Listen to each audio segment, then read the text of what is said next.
एक ऐसा गांव जिसका नाम सुनते ही लोग मुंह फेर लेते थे।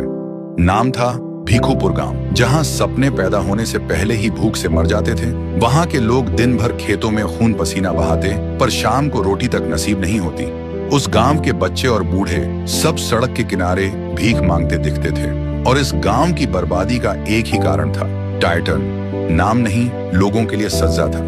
उसका रूल सिंपल था, जिसके पास पैसा हो छीन लो, और जिसके पास ना हो उसको डरा धमका के गुलाम बना लो। गांव में किसी में हिम्मत नहीं थी उसके खिलाफ बोलने की। जिसने भी आवाज उठाई, अगले दिन या तो लापता या जमीन के नीचे। लेकिन एक दिन उस गांव में आया एक शहंशाह। नाम था रायस्टार।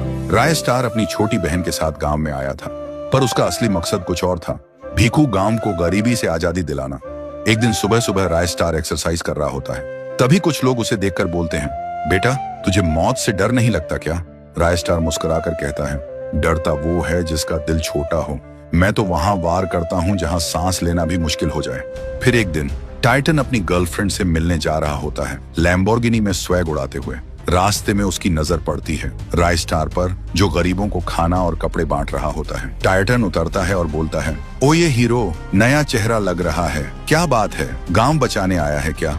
रायस्टार ठंडे लहजे में कहता है, हीरो नहीं, तेरा अंतिम संस्कार बनने आया हूँ। टाइटन हंस के बोलता है, ज्यादा फिल्मी मत बन, पैसा निकाल। रायस्टार आंखों में आंखें डाल के बोलता है, तेरे हाथ तोड़ दूंगा, ताली भी नहीं बजा पाएगा अपने जनाजे पे। टाइटन गुस्से में रायस्टार के पास आता है और थप्पड़ मारने ही वाला होता है, लेकिन एक ही मुक्के में टाइटन हवा में माँ, बस यही एक लफ्ज उसके मुंह से निकलता है और धड़ाम से जमीन पे आ गिरता है, और वहीं उसका दी एंड हो जाता है। गांव के लोग तालियों से आसमान गूंजा देते हैं।